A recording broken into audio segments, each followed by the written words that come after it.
Hello, everyone. This is Calvin Russell, CEO of 850 Club Credit. Hope everyone's doing well today. Today, we're going to talk about the best way to start building your credit, especially at the age of 18. Let's go straight into it. So, building credit, as we know, there's 1,000 ways you should do it, but what's the absolute best way? All right. Of course, everyone doesn't have access to, becoming an authorized user on someone's account or things of that sort. So everyone's options are going to be a little bit different. The good thing is that at the age of 18, you really don't need much, and not much is expected. You're going to start getting credit card offers very quickly. You're going to start seeing things from companies like OLO, that's OLLO, Capital One, Credit One, First Premier. To be honest with you, any of these cards will work. Okay, there isn't a specific card that you should start building a relationship with per se, because it's your first card. So it's really anyone that's looking to give you an opportunity. If there is one that I would choose over others, that would more than likely be Capital One. Okay, and with the reason why is because Capital One stretches out. Of course, they have different products that you will qualify for later down the line. So it doesn't hurt that you build a relationship with them. And like, for example, when you look to finance your first car, Capital One's more than likely going to be like the 70% most used auto lender, of course, throughout dealerships. They work with people who don't have the best credit. They have interest rates as low as 0.9% for people that have flawless credit. So not promoting them per se.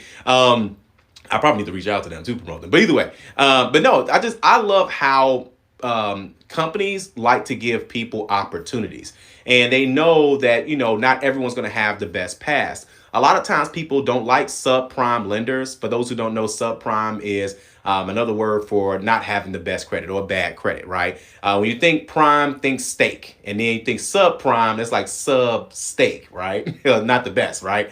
But either way, saying that to say that, yeah, I would strongly recommend going with something like Capital One, Credit One, First Premier, Merrick Bank. There's so many of those out there. Whatever you get in the mail, just go with one card.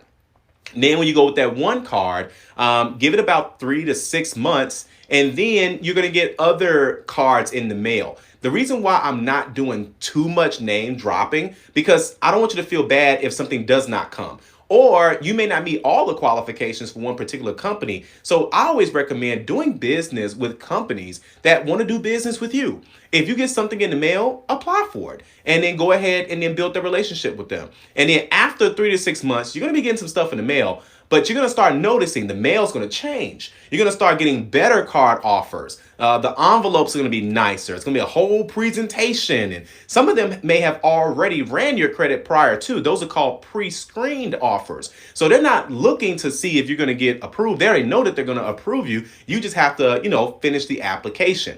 So anytime they give you like an offer code, or if it says finish the application here, or scan me, or some site, or whatever the case may be, a lot of times they already have your information in there. They just need you to confirm and verify that information.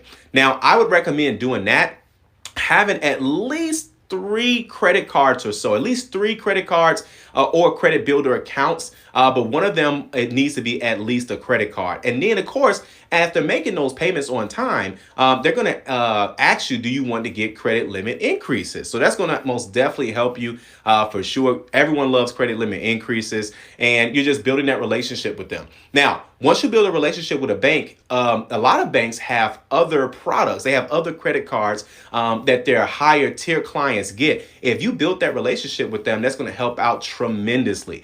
So that's the best way to start building credit at the age of 18. It's not much, guys. I would say overall, you want to have at least 3 to 4, maybe 4 to 5 accounts. And then when I mean by accounts, that means like later down the line, you may end up getting an auto loan. But if not, then just 3 to 4 credit cards are just fine, or 3 to 4 accounts that build credit in general. I would strongly recommend that half of your portfolio is credit cards, though. That's just a personal recommendation because you need that revolving accounts stay open until you actually close them. So that's a great way to have things set up, especially if you're building credit and you're brand new at building credit. Because think about it, a lot of people don't have that same credit card that they had when it was 18 or 20 or 22 because they mess it up.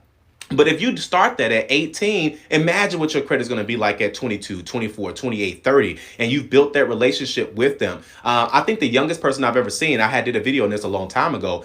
She was in the 800s and she was like 24, I think about 25, 26 years old, because it takes about 8 to 10 years, okay, about 8 to 10 years to get to 850, but you need to have really 8 to 11 accounts or 8 to 10 accounts, okay? Sometimes you can get away with it with about 5 to 7 accounts, but again, all of them must have that same a very similar age. So if you open these accounts when you're 18, 19, 20, 21, and then those accounts, they stay open, for as long as you can keep them open, that's what's going to help you. Now, don't try to do too many retail credit cards, just because, again, that line is only open as long as that particular retail company is open. I know some people thought, Carson's was going to be open or GameStop was going to stay open. And sometimes it's just not the case. Now, I know GameStop is not completely closed, but I mean, let's be honest. I mean, at some point, it may not be a good situation. So don't do too many retail cards unless it's something that you obviously plan on using later down the line,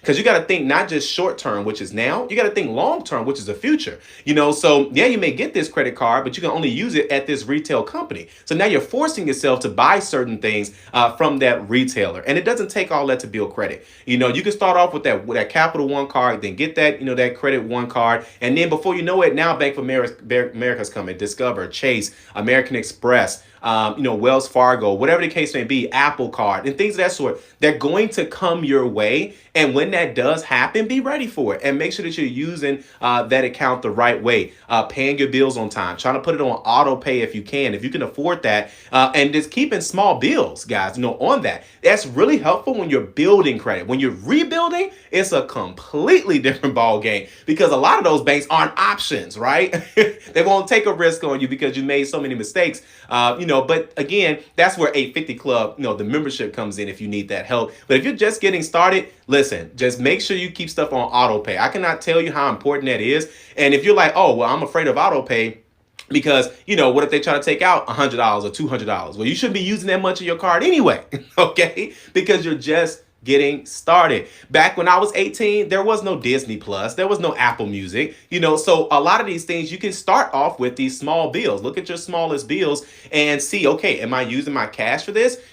Great. Am I using my debit card for this? Great. Then switch to using your credit card for that. And you'll just keep those same habits. And then, of course, keep educating yourself. I mean, on this channel alone, there's over 500 videos. So you can learn that information over time, but again, and even if you do make a mistake, 850 Club will always be here to assist you. All right. So hopefully that video was helpful. If you know anyone that's looking to build their credit or repair their credit, let us know. All right. So if you like this video, like it, you want to share it. And as always, be sure to subscribe, as we have nothing but great content well on the way, guys. Thank you so much. Have a great day.